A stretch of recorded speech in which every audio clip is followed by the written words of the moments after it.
हमारे साथ बॉइंट कैपिटल के फाउंडर जिगर मिस्त्री जुड़ रहे हैं बाजार के बारे में बात करने के लिए। जिगर, बहुत बहुत नमस्कार। 18 ऑफ संदेश पे आपका स्वागत है। ये बाय ऑन डिप जैसा मार्केट का माहौल हो गया है, आपको लगता है कि ये रिटेल एचएनआई का पैसा जो है वो एक तीसरी बड़ी ताकत बन गई है? एफआई सेलिंग 25,000 करोड़ क्रॉस की इस बार, उसके बावजूद भी बाजार में ऐसा पैनिक जैसा माहौल तो नहीं दिख रहा। नमस्कार अजय, आपके शो में मुझे बुलाने के लिए बहुत धन्यवाद। आपकी बात सही है। अगर आप एफआईआई सेलिंग का इस आंकड़ा देखें अभी, तो जो पिछला महीना था वो मार्च 2020 से सबसे बुरा महीना था in terms of FII selling. पर जो मार्केट में जो करेक्शन भी आया है, अगर आप उसको वैसे देखें, जो 18 अक्टूबर को मार्केट पीक हुआ और उसके बाद जो करेक्शन आया है, तो करीब 100 स्टॉक्स ऐसे हैं जो 15% से ज्यादा गिरे। बट आप अगर उनको महीने दर महीने का आंकलन करें तो आप ये पाएंगे कि ये 2 या 3% से ही करेक्ट हुए हैं। तो वो जो करेक्शन जो first half of the month में चले थे स्टॉक्स, वही ज्यादातर करेक्ट हुए हैं। जो हमारा देखने का जो दृष्टिकोण है, अभी हम इस लिहाज से देख रहे हैं उसे कि अगर आप बॉन्ड मार्केट से थोड़ी क्यूज लें तो ये काफी थोड़ा सहमा हुआ सा माहौल है उनके लिए, क्योंकि जो यील्ड कर्व है यूएस का, आपकी ओवरनाइट रेट्स करीब 25 बेसिस पॉइंट्स होते हैं, 1 साल का 1% होता है, 10 साल का 1.5% होता है। वो जो अपवर्ड स्लोपिंग कर्व नॉर्मली होता है, ये काफी फ्लैटन हो चुका है। तो मार्केट और एटलीस्ट स्पेशली बॉन्ड मार्केट का ये रुझान है कि जो इन्फ्लेशन है ये नियर टर्म में काफी ज्यादा रहेगी और लॉन्गर टर्म में ग्रोथ में प्रॉब्लम हो सकती है। तो इस वजह से बॉन्ड मार्केट्स काफी नर्वस हैं, पर इक्विटी मार्केट्स में इसका असर अभी देखने नहीं मिला। आज जो आप बढ़ावत देख रहे हैं वो मुझे लग रहा है कि बिकॉज लास्ट 15 दिन में जो करेक्शन आया है उसका थोड़ा सा कॉम्पेंसेशन है। यहाँ से आपको इन द मीन टाइम आपके स्मॉल एंड मिड कैप्स 3 महीने के अंतर में काफी अंडर परफॉर्म किए हैं। 10.5% अंडर परफॉर्मेंस देखी गई है इन नामों में। तो मुझे लग रहा है वो थोड़ा सा करेक्ट होगा, बट इन्वेस्टर्स को यहाँ से चलते इस लिहाज से प्रिपेयर्ड रहना पड़ेगा कि अगर मार्केट करेक्ट होती है तो वो उन शेयरों को रखे जिसमें अगर 10 या 15% का करेक्शन आए तो उनको लेने की इच्छा हो, ना कि बेचने की इच्छा हो। तो अगर इस हिसाब से आप अपना पोर्टफोलियो बना के चलेंगे तो काफी फायदा हो सकता है टर्म में जब मार्केट्स करेक्ट हों। देखा कि लास्ट 2 हफ्ते में कमोडिटी प्राइसेस काफी नीचे आ गए हैं। इनफैक्ट अगर हमने डेटा पॉइंट्स को स्क्रीन पे लेके आए तो जो एक डर का माहौल था कि gas prices, natural gas, almost हर इंडस्ट्रियल कमोडिटी बढ़ती जा रही है, उसमें अच्छा खासा 8 से 10% का गिरावट आया। Steel, aluminium, iron ore, zinc सारे 10 से 15% नीचे आ गए हैं। आपको लगता है कि ये थोड़ा एक ब्रीदर होगा, क्योंकि इस क्वार्टर में नंबर्स में सबके मार्जिन प्रेशर नजर आया था, तो आगे आने वाले क्वार्टर में थोड़ा ब्रीदर होगा? जी बिल्कुल अजय, अगर आप रिजल्ट का आंकलन करें तो आप ये पाएंगे कि जो कमोडिटी यूजर्स हैं उन्होंने मार्जिन प्रेशर की बात करी है, and you can look at any industry. और जो कमोडिटी प्रोड्यूसर्स हैं उनके रिकॉर्ड प्रॉफिट्स आ रहे हैं। अभी काफी हद तक ये जो मामला था वो इस सप्लाई रिलेटेड था, ना कि इतना डिमांड रिलेटेड। तो अभी आगे चल के जो सप्लाई प्रेशर्स ईज जैसे होंगे, वैसे देश के इन्फ्लेशन में और यूएस के इन्फ्लेशन में इसका असर दिखना शुरू होगा। और अब आप उस हिसाब से अगर देखें तो निफ्टी की भी जो प्रॉफिटेबिलिटी बढ़ रही है वो लो पी के शेयर्स के प्रॉफिट के चलते बढ़ रही है। तो इस लिहाज से आपको ये भी ध्यान में रख के चलना पड़ेगा। आपको जो कमोडिटी है अभी उसका आंकलन ऐसे करना है कि अगर यहाँ से आपका सप्लाई साइड इश्यूज सारे रिजॉल्व हो जाते हैं, उसके बाद जहां पे डिमांड स्पेसिफिक इश्यूज हैं वहां पे आपको कैसे आप अपने आप को पोजीशन करेंगे। हमारी अंडरस्टैंडिंग के हिसाब से हमें एल्यूमिनियम एक ऐसा मार्केट लगता है जहां पे चाइना का जो लास्ट 20 साल में ग्रोथ हुआ था वो उन्होंने काफी जगह छोड़ने की बात करी है। अभी चाइना के पास आपका बॉक्साइट नहीं है, एल्यूमिना नहीं है, वो कोल का भी आयात करते हैं और आपका एक्सपोर्ट्स एल्यूमिनियम करते हैं। तो मेरे हिसाब से वो अगर ये जगह छोड़ रहे हैं क्योंकि they are not the natural sort of producer of aluminium, तो इंडियन कंपनीज को काफी फायदा हो सकता है। हिंडाल्को सेकंड लार्जेस्ट प्लेयर है इस स्पेस में, वेदांता सबसे लार्जेस्ट प्लेयर है इस स्पेस में। तो ये 2 शेयर्स को आपको ध्यान में रख के चलेंगे तो फायदा हो सकता है। रियल एस्टेट स्टॉक्स में जबरदस्त तेजी आई आज के माहौल में, और अदरवाइज भी नीचे से काफी चले हुए हैं। ये इंपॉर्टेंट ये देखने के लिए कि दीपक पारेख जो कि इंडस्ट्री के सबसे बड़े दिग्गज कंपनी HDFC के चेयरमैन हैं, उन्होंने भी अच्छी कमेंट्री दी है कि ये सेक्टर स्ट्रक्चरली तेजी में है और बूम देख रहे हैं काफी समय के बाद। आपको इस एरिया में कौन से स्टॉक्स अच्छे लगते हैं, या आपने एक्सपोजर ले रखा है, आप कैसे प्ले कर रहे हैं ये रिकवरी? हाँ जैसो इसमें ये हो रहा है कि जो रियल एस्टेट कंपनीज को आप दो नजरिए से देख सकते हैं। एक आप ये मान के चले कि क्लियरली सिर्फ यही चलने दो, आप इसको इस हिसाब से देख सकते हैं कि बेसिकली जो लास्ट 12 या 13 साल का मंदी का माहौल था, ये थोड़ा खत्म होता हुआ दिख रहा है। जेन्युइन बायर्स वापस आके रियल एस्टेट में इन्वेस्ट कर रहे हैं। They are not just investors, अभी एंड यूजर्स आके अभी रियल एस्टेट मार्केट में ले रहे हैं। हमारा ये मानना है कि इसमें जो ग्रोथ होनी है वो सेल्स में ज्यादा होगी, ना कि प्राइस में। तो आप एक तो क्लियरली रियल एस्टेट कंपनीज ले सकते हैं, बट जिस हिसाब से हम खेल रहे हैं वो हम उसके एंसिलरीज को लेके चल रहे हैं। तो आपका सीमेंट हो गया, आपके केबल्स हो गए, आपके जो बाकी जो प्रोडक्ट्स यूज करेंगे NBFCs हो गई, उनमें काफी रीजनेबल अच्छी पोजीशन बनाने का मौका है। Cash flow of real estate company को समझना थोड़ा मुश्किल है, तो इसलिए डायरेक्टली रियल एस्टेट को न प्ले करते हुए हम सीमेंट, केबल्स और उनके जरिए इसको प्ले करना ज्यादा पसंद करते हैं। सबसे बड़ी ओवरवेट अभी पोजीशन किस तरह के स्टॉक्स में अगर आप शेयर कर सकते हैं, और किस तरह की अर्निंग्स ग्रोथ 12 से 14 महीने में दिख रही है उस स्पेस में?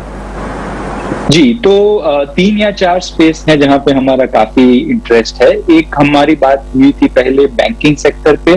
बैंकिंग सेक्टर में ये डर था लोगों को कि जो कोविड वेव 2 में मेडिकल इमरजेंसी हुई है, वो ट्रांसलेट होगी फाइनेंशियल इमरजेंसी में। तो बोरोअर्स जो बैंक का कर्जा है वो नहीं पे कर पाएंगे टाइम से, तो NPA बढ़ जाएगी। अभी काफी बैंकों के रिजल्ट आ चुके हैं, काफी आने वाले हैं, पर जानने में यही मिला है कि उसमें इतनी बड़ी फाइनेंशियल इमरजेंसी नहीं है। अगर इमरजेंसी नहीं है तो बैंक्स के शेयर्स काफी लो एंड पे ट्रेड कर रहे हैं विज़-अ-वी वेयर द मार्केट इज। तो आप उसमें पोजीशन करें तो फायदा हो सकता है। हमारे पास इसमें ICICI, SBI, HDFC, federal bank और कैनरा बैंक पोजीशंस हैं। हमारे पास कोटक भी था और एक्सिस भी था, जो हमने अब जो हमारे पास अभी नहीं है। दूसरा, रीओपनिंग में अभी भी काफी इंटरेस्टिंग काम हो रहा है। अगर आप स्टॉक्स देखें, the likes of United Spirits, वो काफी इंटरेस्टिंग है। बाकी कुछ छोटी कंपनीज हैं जो रीओपनिंग से फायदा हो सकता है उनका। तो हमारे पास उस क्षेत्र में वेल्सपन इंडिया, पोकरना और SIS हमको इंटरेस्टिंग लगते हैं। तीसरा, इंश्योरेंस के शेयर्स काफी करेक्ट हो गए हैं हमारे लिहाज से। इसमें काफी ग्रोथ आने, SBI लाइफ इंश्योरेंस के नंबर्स आ गए, काफी स्ट्रांग थे। तो या तो आप वो ले सकते हैं, या मैक्स फाइनेंशियल, ये कंपनी जो हमारे पोर्टफोलियो में है वो भी काफी इंटरेस्टिंग है। और लास्टली, केमिकल्स की स्पेस में काफी करेक्शन हुई ओवर लास्ट 2 वीक्स। यहाँ से चलते हुए मुझे लग रहा है कि उनके नंबर्स इतने खराब नहीं थे। हाँ, थोड़ी फ्रॉथ बिल्डअप हो रहा था, वो काफी क्लीन अप हुआ है। तो यहाँ से गुजरात फ्लोरोकेम और सुदर्शन केमिकल, ये 2 कंपनीज है जो हमारे पोर्टफोलियो में ये स्पेस में है। बैंकिंग सेक्टर में तो कुछ खासे अच्छे आए नतीजे, और बैंकिंग स्टॉक्स रिएक्ट भी किए। देखिए, इंडसइंड बैंक आज 8% ऊपर है। इनफैक्ट इवन बंधन बैंक जो एक लैगार्ड बैंक है, उसके बहुत ही खतरनाक नंबर आए, बहुत ही रिकॉर्ड लॉस आया 3000 करोड़ का। लेकिन अगर आज आप इंट्राडे बंधन बैंक को देखें, इंट्राडे ग्राफ उसका देखें, तो एक शार्प गैप डाउन के बाद अच्छी खासी इंट्राडे रिकवरी देखने को मिली है बंधन बैंक में। वो इसलिए क्योंकि बैंक ने ये भी बोला कि वर्स्ट इज ओवर, और यहां से उन्होंने सारे प्रोविजनिंग बढ़ा लिए हैं और सब फ्रंट एंड कर दिया है, और यहां से चीजें उम्मीद है कि बेहतर होंगी। आइए सुनते हैं बैंक के मैनेजमेंट ने क्या कहा। What I saw, the second wave has come in the May in Eastern region, even in the May, June, July. And that was a severe than the first wave. The people are face this problem, even the rural. So that the second quarter even heated some of the collection and the credit growth. But normally the credit growth will start before the puja, But what we see compared to the first quarter to the second quarter, the very good way collection efficiency have been improved. 19% collection efficiency improved from the June. So that have been given the very good comfort. The customer is coming back. If I go to this, another point, DPD point, the 30 DPD, which is a SMA 0, the 50% has come down in this quarter compared to the first quarter. And the SMA 1, it has come down to 25%. And SMA 2, there is a flat. That means showing it, the customer is coming back to regularize. And another indicator we found in this quarter, that is saying that the first quarter 9% customer are not paying in a microcredit loan. ये थे Shekhar Ghosh, MD बंधन bank, बता रहे थे कि कैसे business वापस आ रहा है और उन्होंने फ्रंट लोड कर दिए सारे जितने भी प्रोविजनिंग वगैरह थे। हमारे साथ जिगर मिस्त्री तो हैं ही, लेकिन अपने व्यूअर्स को हम कुछ दिवाली प्रोग्रामिंग के बारे में एक सैंपल दे दें। दिवाली के मौके पे हमने 3 बड़े दिग्गजों के साथ एक स्पेशल शो किया है, जो बहुत ही जल्दी पूरा शो भी प्ले होगा।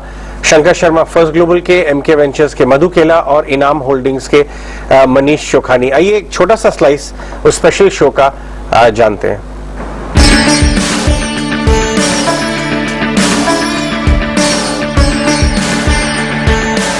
Shankar, given the sectoral churn which is playing out in the market, and I'm going to keep aside the volatility of the last 2 weeks, let's analyze where there's risk versus where there's opportunity in the market. If I were to ask you to give me 3 buckets and categorize sectors or stocks within that, market cap agnostic, where do you think there's no return? Where do you think there's going to be volatile return? And where do you think there's going to be parabolic return from here onwards?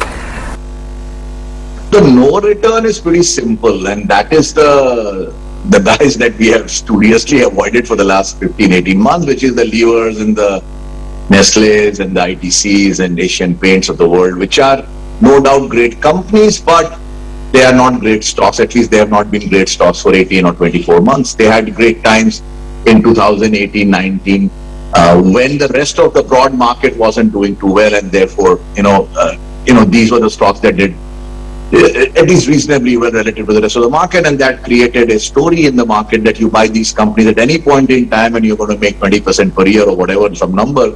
Is complete and total nonsense. You have to go back in their history and see the long periods of time when they don't deliver any returns at all. And I think we are right in the middle of that period when these stocks are not the stocks where you're going to make any significant money. In fact, that's what I had said to some other journalists, that a Lever on Asian Paints is not the kind of stock that is going to get you a penthouse in South Bombay. Let's be clear about it. Not anymore. It will prevent a guy in that penthouse from going down to the street level. So if you want to live in that penthouse that you already bought, you don't want to go down to the street level and go down to a slum, then these are good stocks. But from slum to the penthouse, these are not the stocks who are going to deliver you that. So that's the first question, is easy. Parabolic returns obviously belong to the really unloved area of the market. Real estate was one such area. We bought quite a bit in the, let's say, March-April period in our schemes, DLFs and the others. They have done phenomenally well. Building materials was another big theme, we thought. Again, in line with real estate, which has been bombed out for a very long period of time. We said there's so much money being made in the stock market. Inevitably, some of that money seeps into the sort of real hard asset economy, and which is real estate. And if real estate does well, you have stocks like Ajaria Ceramics or stuff like that going to be doing well, and they have done very well for us as well. When people make money, they start drinking quite a bit. So Madhu's favorite stock, we bought the liquor stock, that has done very well for us as well. So we've been a little unconventional, let's say, in the last 4 or 5 months' time, buying multiplex stocks, buying real estate stocks, buying a few liquor stocks, buying a few underwear stocks. When people stay at home, they don't buy that much underwear, right? But when they start going out, hopefully, at least we assume they're going to be wearing more underwear than in the last 12 months. So let's just say we have been a little unconventional in our strategy, and that's done very well for us. So the rupees, and the dollars and all that, they've been decent stocks for us. So those are the parabolic return area of the market. Other than that, the steadier returns are obviously the pharma pack. They've corrected a bit in the last few months, but then remember, in context, they've done very well in the preceding 12 months. Again, Madhu has been a pioneer in that space, and hats off to his brilliant analysis, not just last year, but over decades of this space. I continue to be a believer, but those are, again, from this point, they will get you from the 10th floor to the penthouse, but not necessarily from the ground floor to the penthouse, just yet. Manish, the same question from the... जिगर, आपके कुछ disclosures आपको हम जाने दें उससे पहले जान लें कि आपकी इंटरेस्ट कौन से एरियाज में है? हाँ जी, तो ये जो हमने स्टॉक्स बोले हैं वो काफी सारे स्टॉक्स हैं जो हमारे फंड में हैं, तो यही डिस्क्लोजर है. I think that is broadly it. ठीक है जिगर, आज आपको हम जाने देंगे. हमारे शो पे आने के लिए बहुत बहुत धन्यवाद. Enjoyed chatting with you.